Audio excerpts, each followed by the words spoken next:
everybody, it's Jeff, and I'm back with another strategy guide, or guidebook for Animal Crossing. This is Animal Crossing New Horizons, the official starter guide. I don't think this was actually printed in book form. I think this was just a digital thing they did. It's only 25 pages, so I can't see them printing this and expecting people to pay a lot of money for it. And they knew they were going to do updates, so the book would be out of date, kind of, obsolete. After a while. Obsolete! Okay, so here it is, the official starter guide. Kickstart your deserted island getaway package by Future Press. I never heard of them. So, alright, let's take a look here. Alright.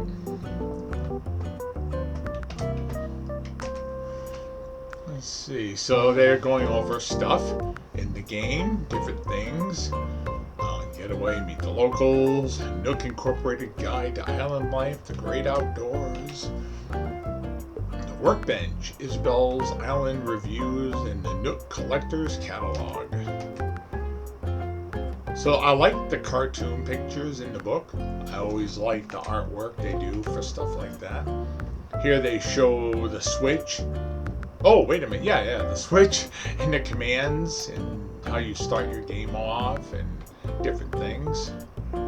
Put items like push and pull. Like I put a lighthouse just like that on that pretty much same rock. You only have so many choices for islands, so what you can do. Here are all the skin pigmentations and the hairstyles, the eye styles, the mouth. I mean, imagine that if you were going to have a kid and you could choose what they're going to look like. Well, that's what your government's working on. Excuse me, I didn't say that. And you get Timmy and Tommy and the maps and all that. We just got done playing it a little while ago. That's why I'm thinking about it. I wish they would have put out a real good book of this, but again, like I said, they probably knew they were going to update it, and they're like, well, it's just going to be obsolete anyways. It'd be nice if they did some sort of like Critapedia or something that you could look at. Right, if they had a physical. So you know that you have everything. Yeah, like a checklist in a book, you could just check it off, you know. Yes. Shows how you start improvising your house, and to improve your house, you get a tent. Then you get a small house, so you can eventually get up to a big house. There's museum stuff with blathers.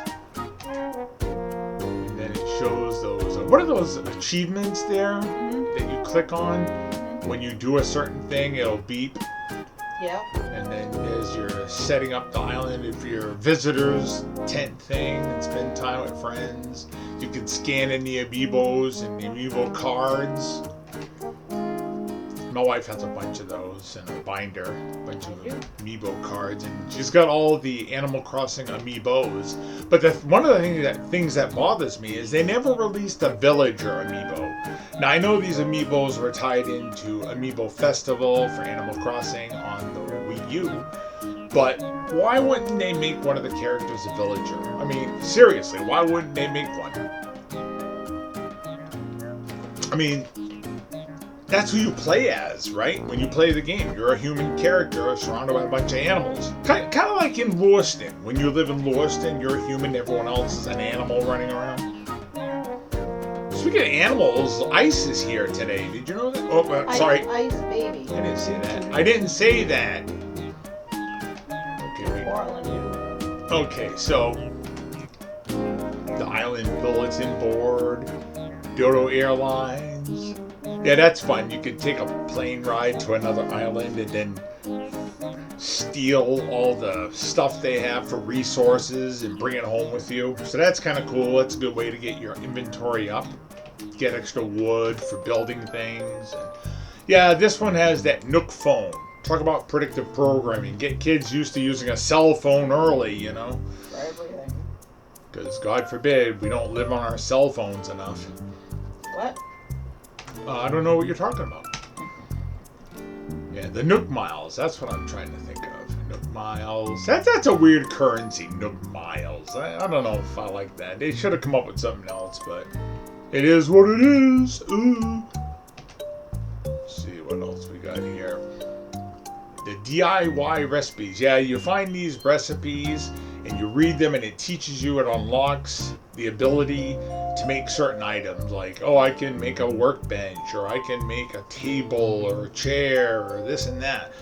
And a lot of times when you have a visitor, well, usually when you have a visitor that you invite, they give you a recipe with the understanding that you make it for them.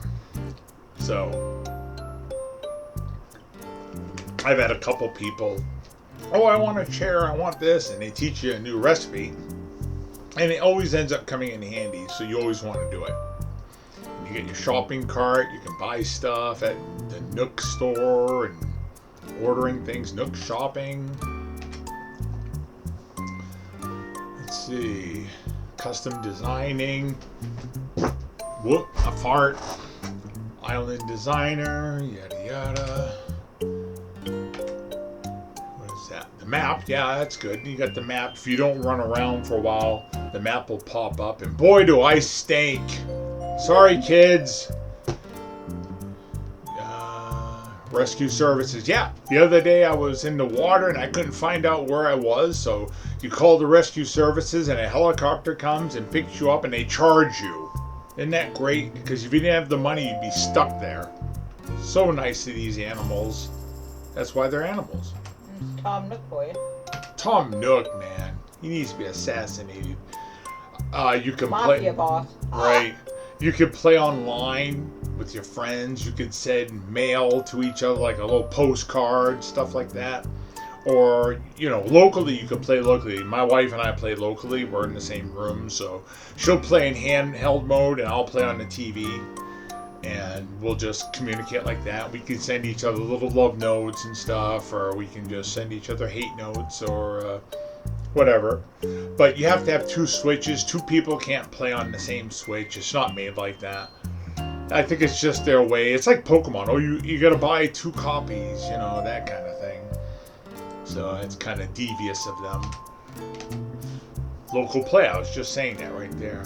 Starting local play when playing as a visitor. So visitors can't destroy things on your property, but I think you can pick flowers, right? And certain things, like a visitor can use your store. Yes. Visitors can use your store in your town. So that's a good thing. If they want to come and buy something that their store doesn't have, they come to your town, they can buy it. Like, they can pick fruit. Like, when you start the game, you might not have all the different fruits, but you can go to a friend's town and get the different fruit you don't have and then plant it in your town, and then you'll have all the fruits you want. So, just like Lewiston, lots of fruits here. What we got here? This is the last page. So, the online play, I was just saying that other things to consider, yada, yada, yada. What is that? Crafting? No, I can't read it. Facilities. Oh, okay. Yeah, you have the resident services, which is basically your town hall. You go there and you talk to Nook, and what's the other character in there? You mean tell me? No, not the Nook store, but at the Isabel. Isabel. Okay, she's basically the secretary, and Tom Nook works there, and you can do all sorts of things like getting landscaping done and ordinances and all sorts of stuff. Getting your house worked on, blah blah blah. So that should be it. Yeah, that's it for that. Alright, well, this was a shorter video. Got about 9 minutes here, so I will say goodbye. Talk to you next time. Bye, kids.